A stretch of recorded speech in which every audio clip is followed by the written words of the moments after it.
Most New York City museums will run you $25, $30, sometimes more.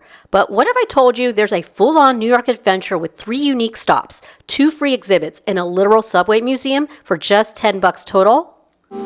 Admission to the New York Transit Museum, the one in Brooklyn, not the gallery at the Grand Central Station that we visited yesterday, was only $10 per person. Welcome back to my channel. Today we're taking you on the ultimate train lovers trifecta. It's budget-friendly, family-friendly, and just a really fun way to experience New York City through the lens of train culture. Let's ride to our first destination. Our journey starts in the financial district, right at the MTA's headquarters at 2 Broadway. It may not look much from the outside, but inside is one of the coolest little gift shops in the city, and it's totally free to visit. Oh, no way. That's so cool. The Metro card. How many of these in my lifetime have I thrown away? Now it's something that you can embroider on your backpack. It's a patch. You can wear it as a sock. Coming events, we will be stopping here later this afternoon at the Grand Central's terminal. Oh, that's a token. Those are even before these. Do you have a particular favorite subway stop? Take it home as a magnet. I know this 7 line very well. When my husband and I were just dating, met his family who lived in Queens, and I would take the 7 train to their place. Too bad that is too big for my niece. Nope, my niece is still a baby, so I'm gonna have to look for a onesie. It's adorable. It's the subway map. I feel like I'm at Toys R Us, but the merch is all about the train system. Because of Google Maps, we forget that subway paper maps were a thing in the past. I could never get mine to fold back up correctly though. It's a Yayoi Kusuma. What does Yayoi Kusuma have to do with New York City? Well, when she first came over to America, that's where she settled. She lived in New York City and painted. There's another Yayoi Kusuma. Even though this isn't the full-on museum and just a gift shop, I think it was worth it, especially on a hot day. You can pop in, browse, take pics, no pressure to buy, and no ticket required. It's like a micro-museum of MTA memorabilia. Back on the train. Next stop, Grand Central Terminal, one of the most iconic transit hubs in the world and honestly a destination all in its own. We're here at one of the most beautiful train stations in the world. Even if you're not going to be catching a train out of Grand Central, this place is still worth visiting. First of all, it doesn't cost anything to enter. And then with architecture like this, you can't believe that entry is free.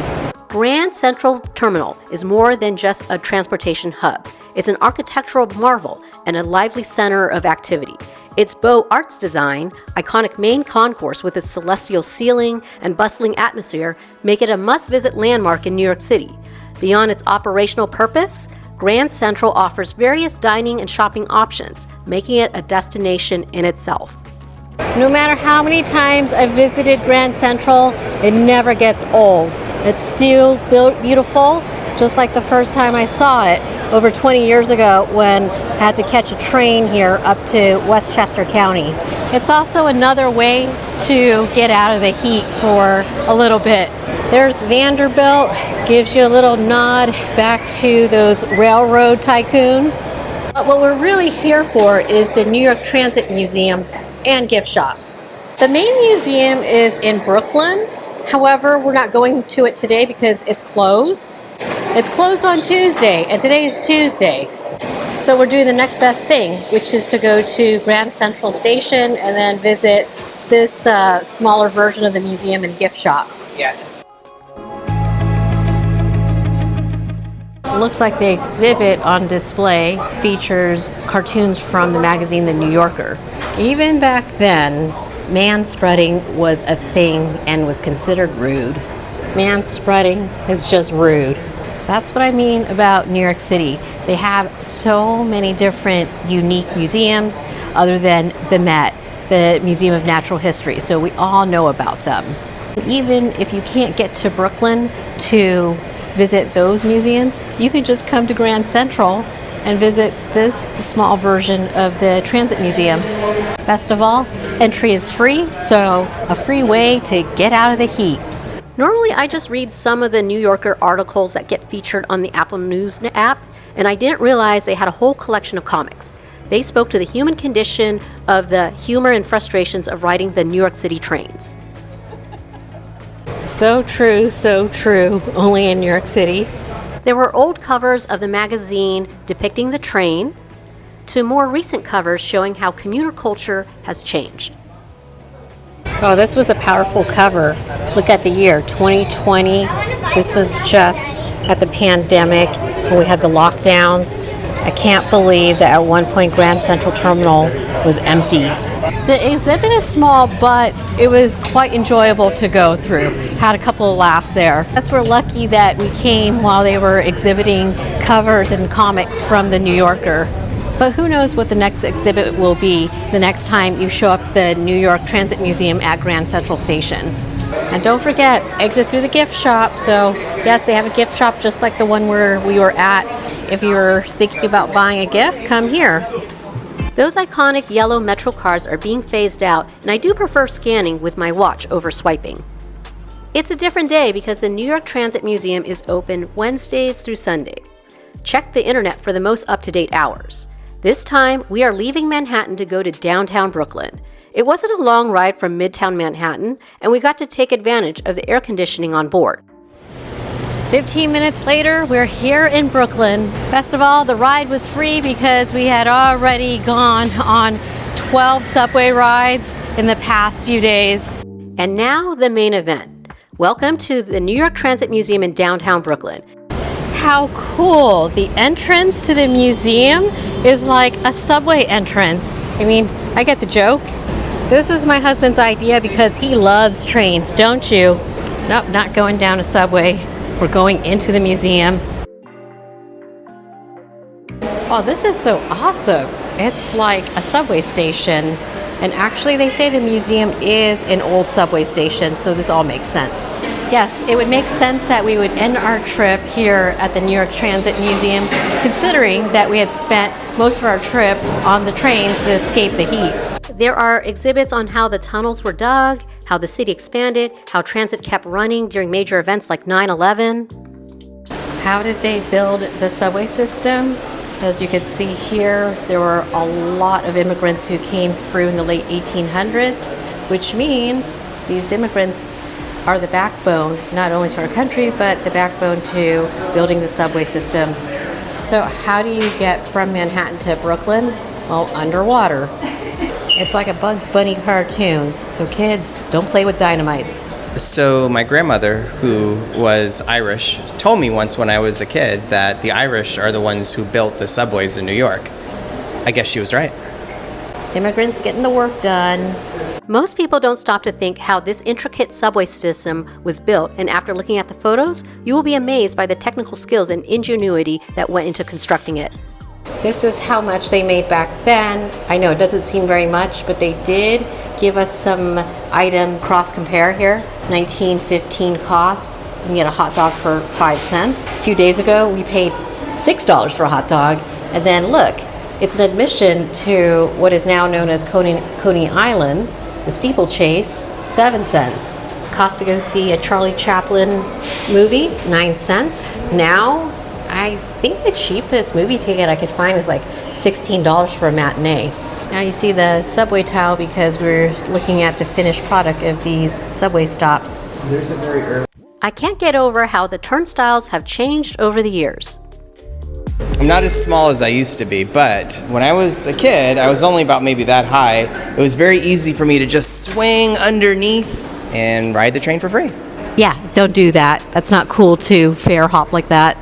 Back then, it was a nickel to ride, and then for 44 years, that's how long it lasted for. This is called the Iron Maiden, so you deposit your nickel or your subway token, and then you go through here. It looks kind of dangerous. It looks like instrument of torture if you get caught. I remember the Metro card, but no longer. Everything is now moving to contactless payment. Yeah, that's right. You used to have to slide your Metro card through here, and of course, my card never worked. I always had to swipe it at least 3 times to get in. Before there were Metro cards, we had tokens. That will be 5 cents for a token, and unfortunately, they don't take Apple Pay. And as you can see from my clips of getting on the train, now that there's contactless payment, and I've been using my Apple Watch to pay, I love it because in the past I used to have to fumble through my purse or my pockets to go look for my Metro card.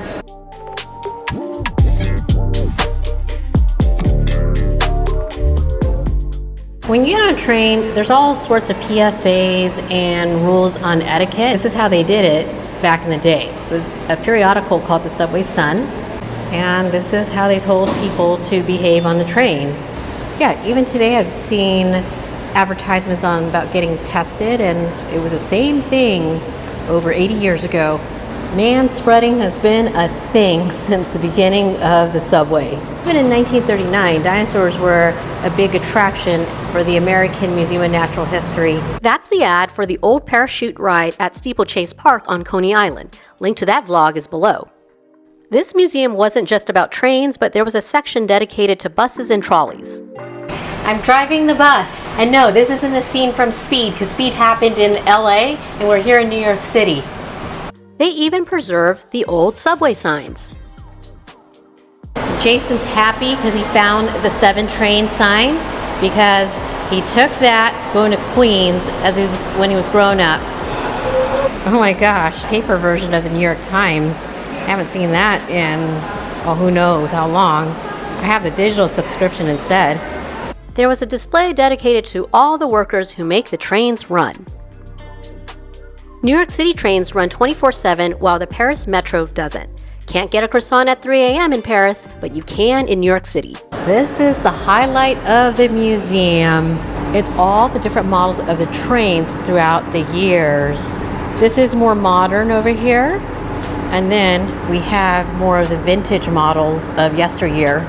Look at this train. This is exactly the train that we're going to take to the airport in 3 hours. Seriously, the train system is the best way to get to Manhattan at a reasonable price. Yes, you can pay for an Uber or a taxi, but that's going to run you probably like $100 or something. I don't know. It's been a long time since I've taken a cab to the airport from Manhattan.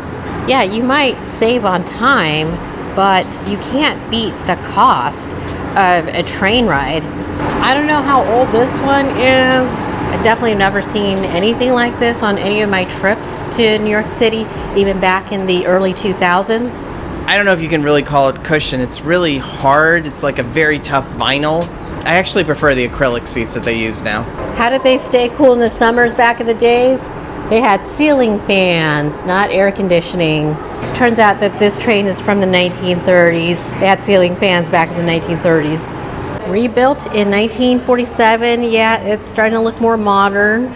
That's what the ceiling fans look like in 1947. There are those public service announcements from the Subway Sun we had seen earlier. This train's going to Coney Island in 1927 at the peak of the popularity of Coney Island. Can you imagine hopping onto one of these trains so that way you can go to Coney Island and ride the Cyclone or take a jump off the parachute ride? The Brighton Express. Hey, that's still going on today. They've had an express train to Brighton Beach since 1916, and now that's the Q train, which we had taken a few days ago. Yeah, so you would hop onto this train to Brighton Beach for a day of fun in the sun. Okay, so I actually remember these as a kid when I was really young, because I would see the attendants turn these things depending on where it is the train was going. Okay, I remember these trains. They were retired in 2010, but my first trip to New York City was in 2003, and this is exactly how I remember it to be. Could you imagine? I was a kid from, no, actually I wasn't a kid, I was a college student, from Southern California, getting on to one of these trains, having no idea what downtown, uptown meant. I think I spent like 30 minutes going up and down the stairs trying to figure out which side of the train to take and which train to take actually. For 1917, this design is pretty sophisticated. I mean, they got cushioned seats. Now, whether or not they were comfortable, who cares? They were at least cushioned, and they have handles and a ceiling fan. I could spend an entire afternoon just down here on the floor where they have all of the different models of trains. It's the 7 train for you again. 1963. I love this train from 1963. It's so mid-century modern. Almost reminds me of Mad Men, but I didn't watch that show.